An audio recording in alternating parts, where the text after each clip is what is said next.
15 বছরে প্রথমবার জলপাইগুড়ির ট্রেড ফেয়ারে আমন্ত্রণ পেল না বাংলাদেশ। এবছর ট্রেড ফেয়ারের নাম পরিবর্তন করা হয়েছে, নতুন নাম তিস্তা করলা উৎসব। উৎসব কমিটির সভাপতির দাবি, পদ্মাপাড়ের অস্থিরতা এবং ভারত বিদ্বেষী মনোভাবের জোরেই আমন্ত্রণ জানানো হলো না বাংলাদেশকে। বাংলাদেশের কোনো স্টল থাকছে না, বাংলাদেশ থাকছে না। নিশ্চয়ই আপনারা জানেন, যেহেতু একটা বিতর্ক হচ্ছে এবং বাংলাদেশে যেহেতু ভারত বিদ্বেষী একটা হচ্ছে, সেই কারণে আমরা এবার বাংলাদেশকে এখানে আনিনি। এবার আমাদের মেলার ট্যাগলাইনটা চেঞ্জ হয়েছে, এবার মেলার আমরা নাম দিয়েছি হচ্ছে তিস্তা করলা উৎসব।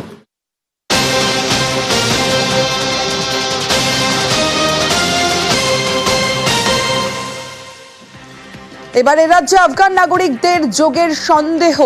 এবার মালবাজারে পুরো নথিতে আফগানির পাসপোর্টের সন্দেহ, বাংলা নথিতেই নাগরিকত্ব 6 আফগানি। দিল্লি বিমানবন্দরে সিবিআই এর জালে 6 আফগান। সিবিআই এর সন্দেহ, ভুয়ো নথি দিয়ে ভারতীয় পাসপোর্ট তৈরি। মালবাজার পুরসভার জন্মের নথি দিয়েই পাসপোর্ট তৈরির সন্দেহ। মোট 15 জন ভুয়ো নথি তৈরি করেছে বলেই সন্দেহ সিবিআই এর। তথ্য জানতে মালবাজার পুরসভাকে নোটিশ সিবিআই এর। দিল্লিতে 6 জনের গ্রেফতারির পর ফের ইমেল খতিয়ে দেখে ব্যবস্থার আশ্বাস মালবাজার পুরসভার।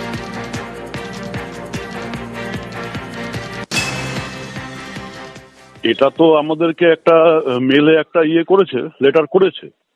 তো আমরা সংশ্লিষ্ট যে কর্মচারী তাকে আমরা ওই লেটারটা করেছি যে তুমি ওটাকে দেখো যে আমাদের এখান থেকে ইস্যু হয়েছে, কবে হয়েছে না হয়েছে। তো সেইভাবে একটা রিপোর্ট আমাদেরকে দিবে, তারপরে আমরা সেই রিপোর্টের ভিত্তিতে আমরা সিবিআই কে জানাবো। এটা না দেখে তো বলা যাবে না, ওই জন্যই আমরা ওটাকে দেখে নিচ্ছি, কবে ইস্যু হয়েছে না হয়েছে সেটাকে দেখে নিয়ে যদি হয়ে থাকে তারপরে সেইভাবেই উত্তরটা দিতে হবে। 30 নভেম্বর কলকাতা থেকে পুলিশের জালে এক বাংলাদেশি, সেক্ষেত্রেও ভুয়ো নথি দিয়ে পাসপোর্ট তৈরির অভিযোগ ওঠে।